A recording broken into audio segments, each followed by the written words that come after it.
दुरुस्त आए। जी हाँ, इसी कहावत से अपनी बात मैं शुरू करना चाहता हूँ।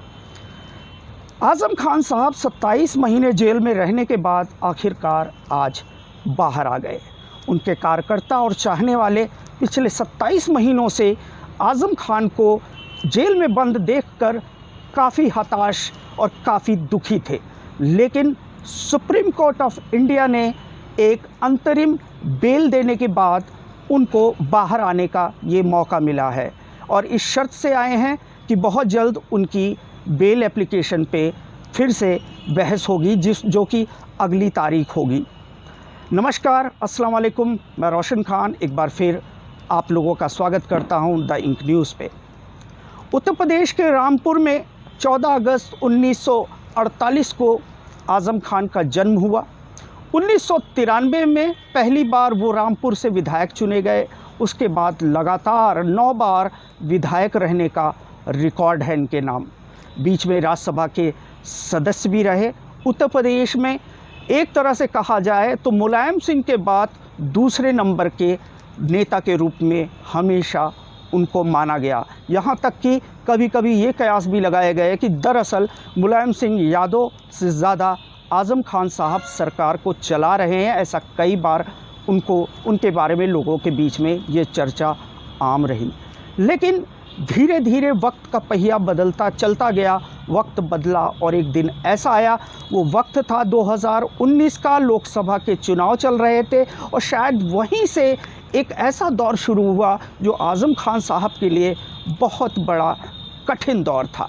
जी हाँ, 2019 में एक जनसभा में उन्होंने जयाप्रदा पर एक आपत्तिजनक टिप्पणी की थी, जिसके बाद उनके ऊपर बहुत ही तल्ख टिप्पणियां हुई थी और उनको काफ़ी इस पे ट्रोल भी होना पड़ा था।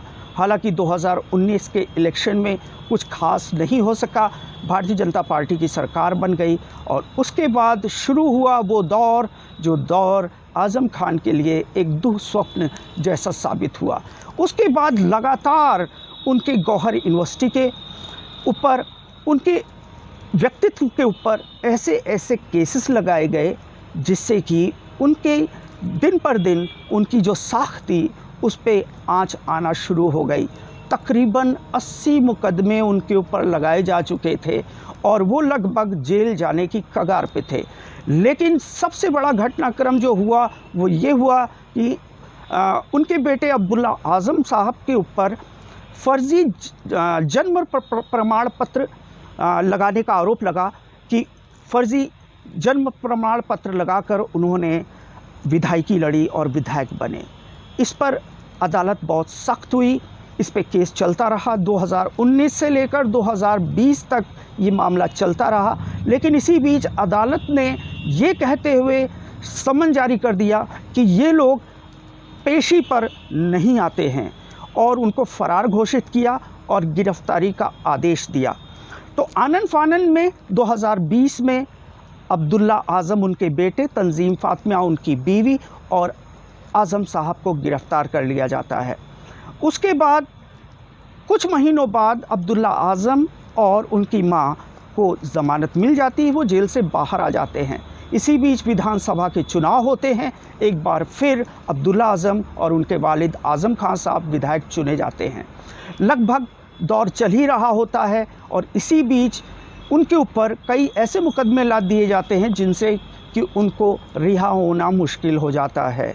लेकिन इसी बीच जब पानी हद से गुज़र जाता है, एक अपील सुप्रीम कोर्ट में होती है और सुप्रीम कोर्ट बहुत तल्ख अंदाज में निचली अदालतों को ये टिप्पणी करता है कि बहुत जल्द इस पर फैसला करें, नहीं तो हमें कुछ फ़ैसला लेना होगा।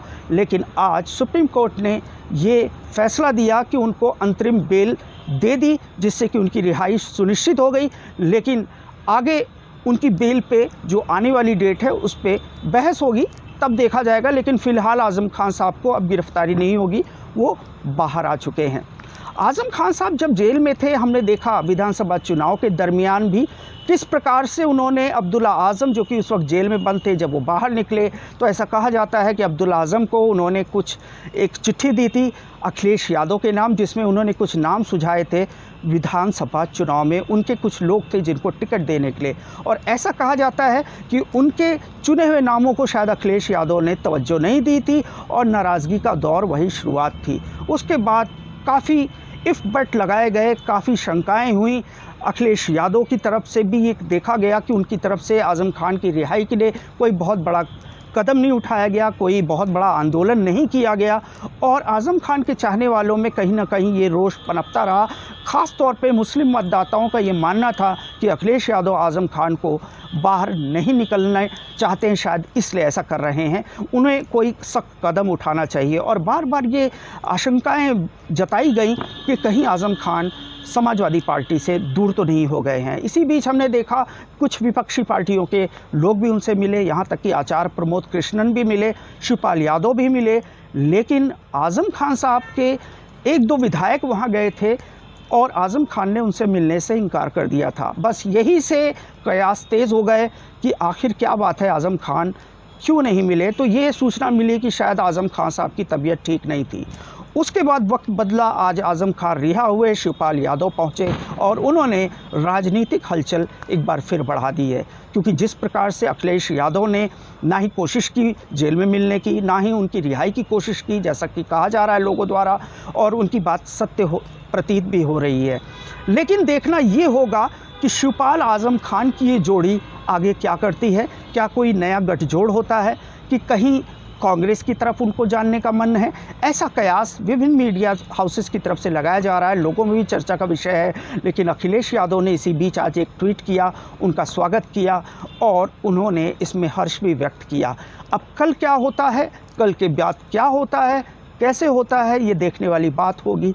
तब तक के लिए हम यही मनाते चलें कि सब कुछ ठीक ठाक हो। आज़म खान साहब के बारे में यहाँ तक उनके ऊपर जो आपराधिक मामले दर्ज हुए उसमें धमकाने की, ज़मीन हड़पने की, यहाँ तक कि जौहर यूनिवर्सिटी में उन्होंने कुछ ज़मीनों को ज़बरदस्ती लोगों से लिया, ऐसे उनके ऊपर मुकदमे लगाए गए।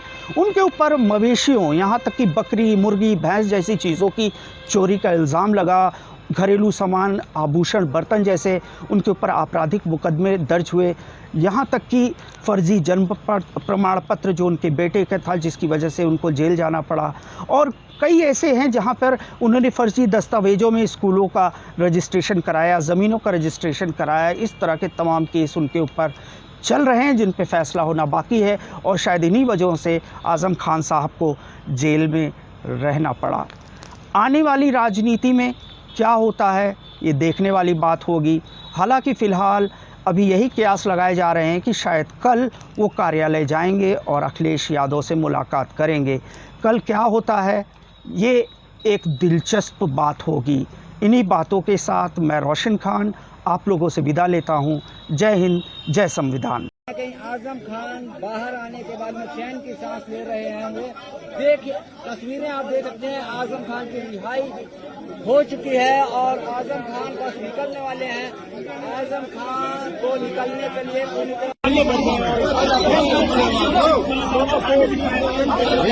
अरे आगे आगे रोको, आगे अरे भैया सीधे नहीं कर जाओ।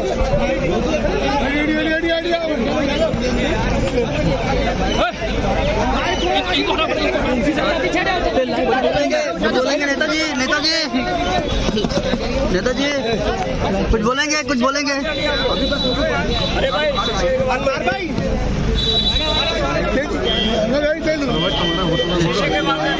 नेताजी कुछ बोलेंगे।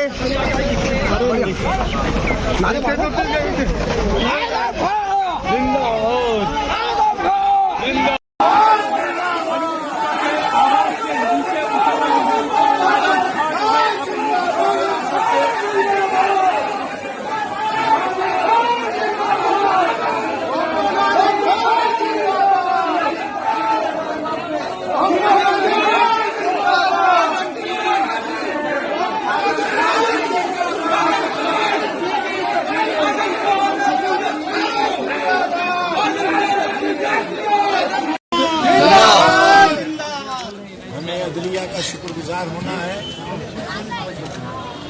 जो इंसाफ मिला है उसके लिए शुक्रगुजार होना है।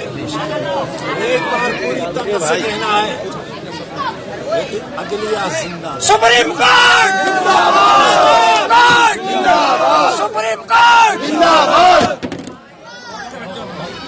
सैयदसानी मोहम्मद आजम खान जिंदाबाद, जिंदाबाद। सैयदसानी मोहम्मद आजम खान जिंदाबाद, जिंदाबाद।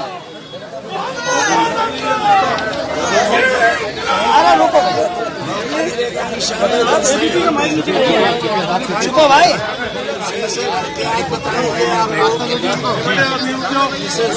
आपका गले जैसा फट जाए। क्या कर रहे हैं?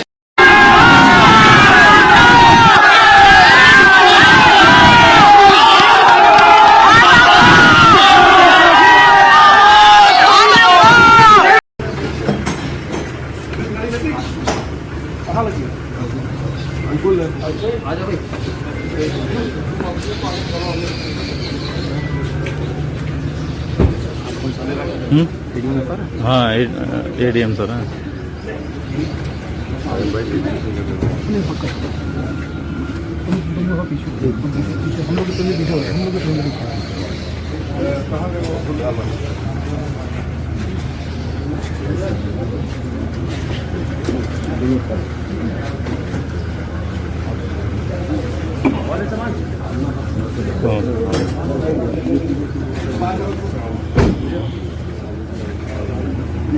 सब सपने होते हैं अपने, तो अपने होते हैं अपने, तो अपने होते हैं।